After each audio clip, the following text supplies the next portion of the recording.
eficiencia del mercado. El mercado es un lugar, físico o no, donde interactúan compradores y vendedores para transar un determinado bien por medio de un precio. La eficiencia del mercado hace referencia a la propiedad de asignar el precio real al bien transado. Pero, ¿a qué se refiere la expresión mercado eficiente? Una de las primeras aplicaciones de la computadora en la economía fue el análisis de los mercados a través del estudio de la evolución de los precios de las acciones en la bolsa de valores. Maurice Kendall, el investigador, esperaba hallar patrones que le permitieran predecir cuándo subiría o bajaría una acción.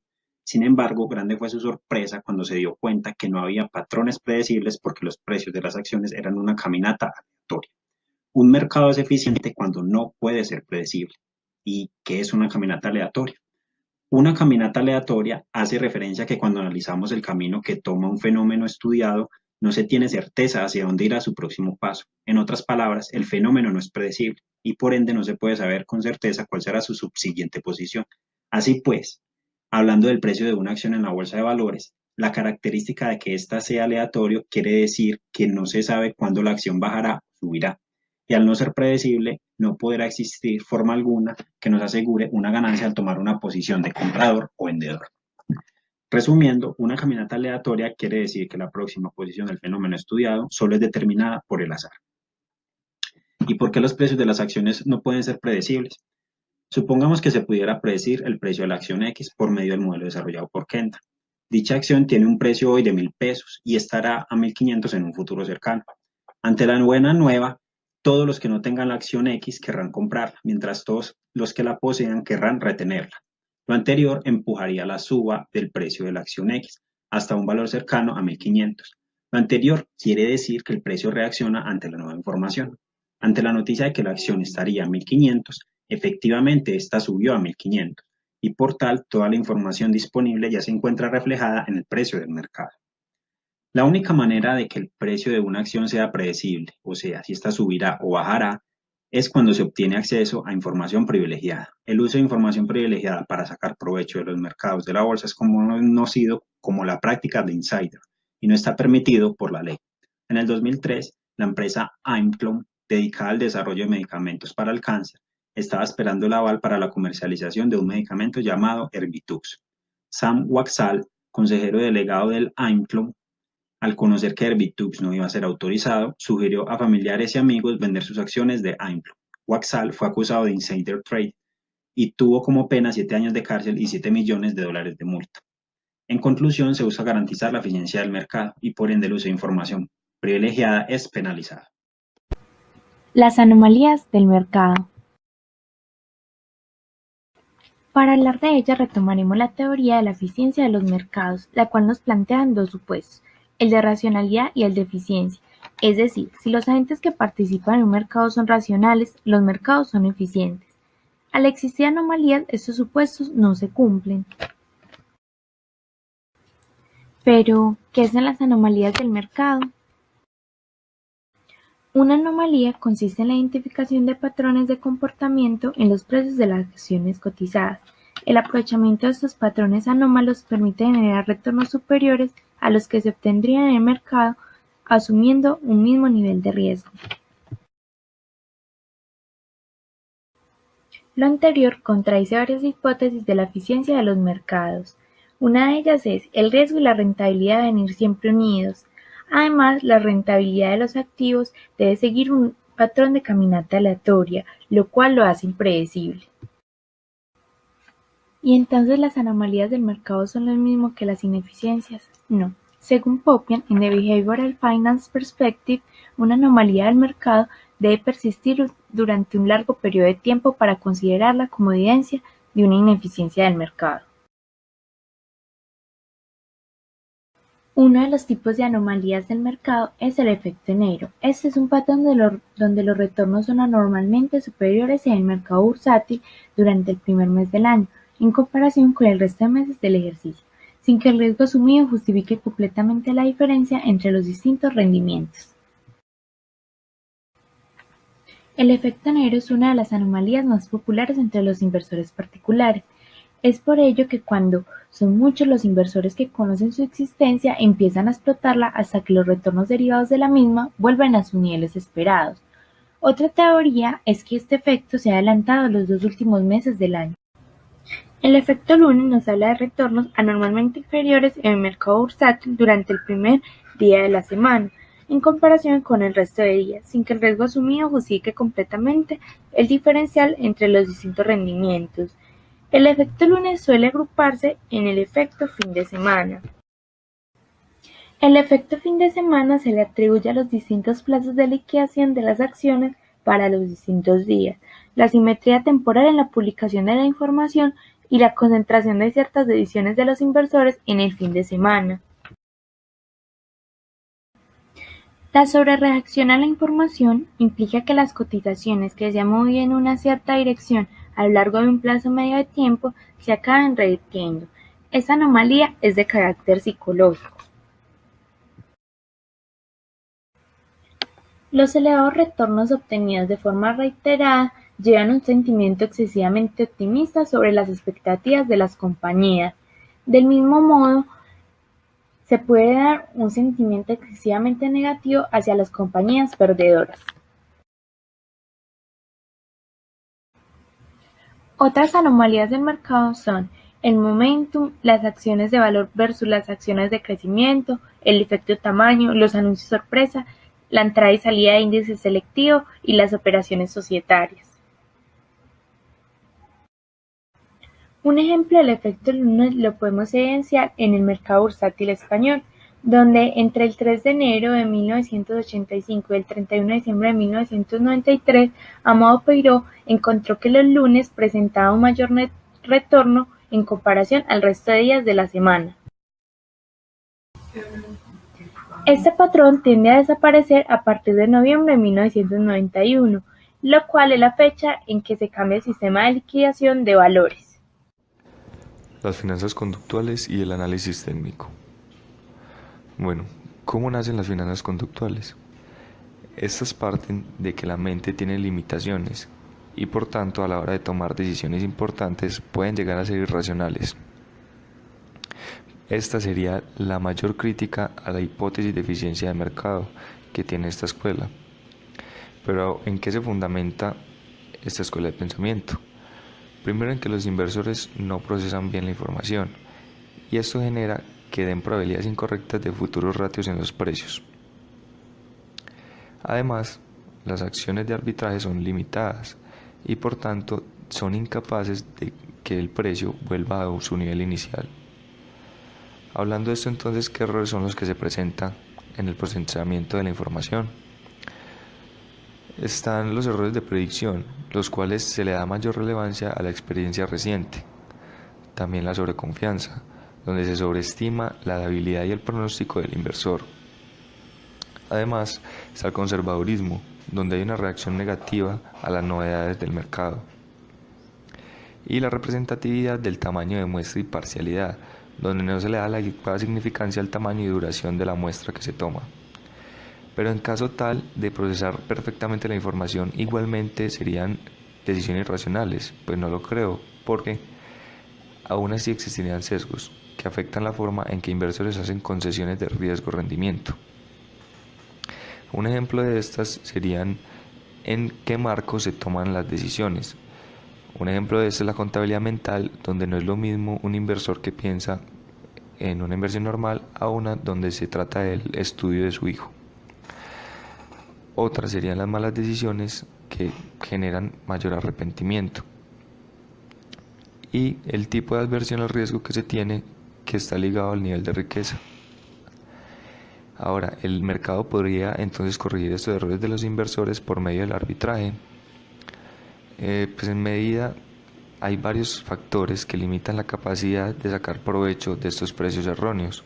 Por lo tanto, el arbitraje no sería óptimo para la corrección de precios.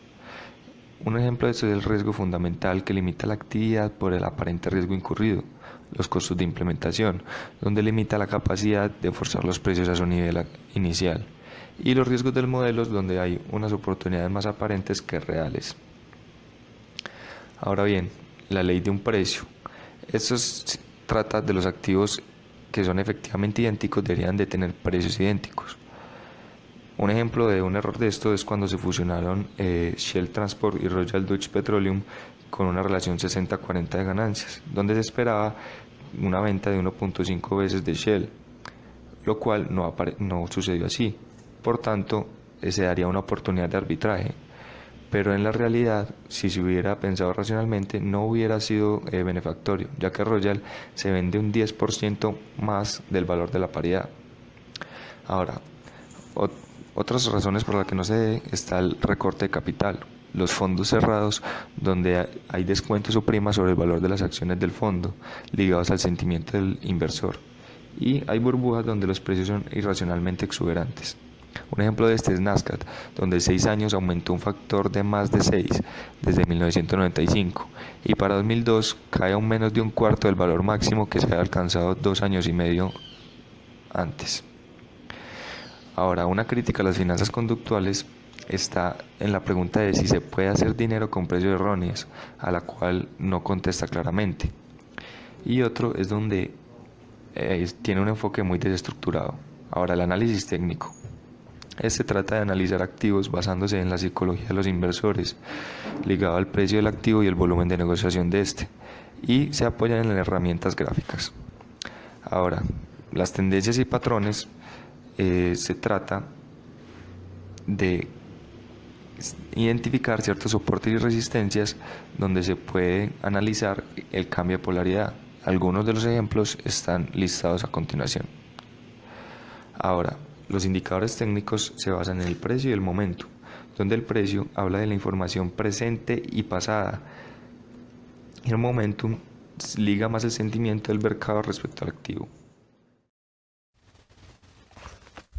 Por último, conoceremos la teoría Adaptive Markets, o AMH, propuesta por Andrew Lo en su libro Mercados Adaptables, Evolución Financiera a la Velocidad del Pensamiento.